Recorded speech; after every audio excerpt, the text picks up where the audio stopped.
Hey, good morning. I have a word for you this morning, and it comes from the book of Luke, chapter 17, verse 7, where Jesus was talking about the unprofitable servant. It says there, and which of you, having a servant, after the servant has plowed in the field or kept the cattle and come back, says to the servant, sit down and eat.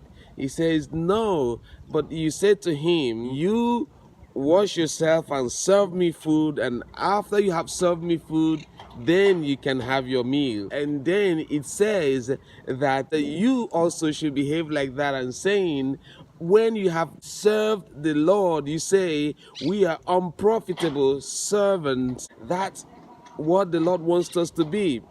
Unprofitable servants. We are unprofitable servants. I know some of us have a problem with being unprofitable because we think that we should have some profit. But I want to tell you today, it's not about profit.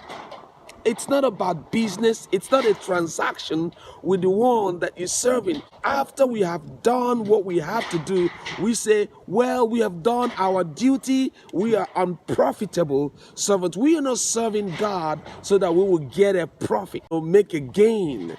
And that's the mistake the prodigal son made, that he thought, I'm going to get something that belongs to me. I'm going to have a transaction. So he says, give me what belongs to me. And when I get what belongs to me, it is mine, because I served here and I move on with what belongs to me.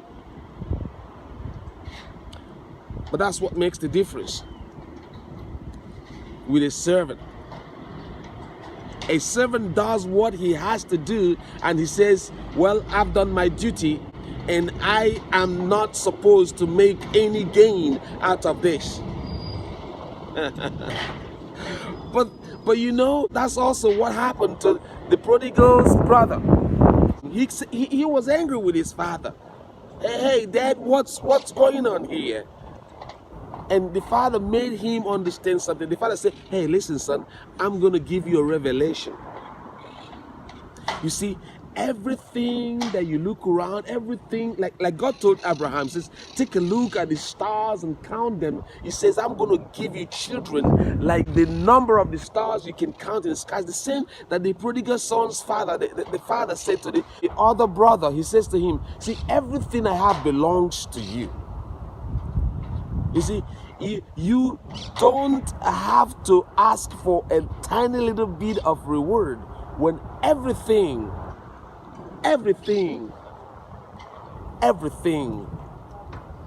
that you can look, you can see with your eyes, that you can imagine, belongs to you.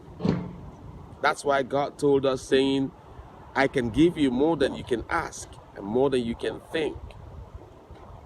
Now, an unprofitable servant gets a reward, exceeding great reward. He says, I am your exceeding great reward.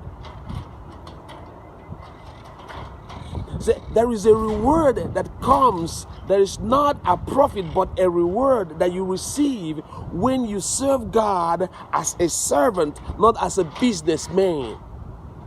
But when you serve God as a servant, there is an exceeding great reward that comes, that are unimaginable. That's what Jesus said when he says, eyes have not seen, ears have not heard, and it hasn't entered into the mind of man what the Lord has in store for those who love him, for those who serve him. You can't imagine it. He's saying, your mind is too small for me to pack all the things that I want to give you. You see, if I put it in your mind, it's going to blow your mind. So it has not entered into the heart, into the mind of man, what God has in store for servants, not for business people.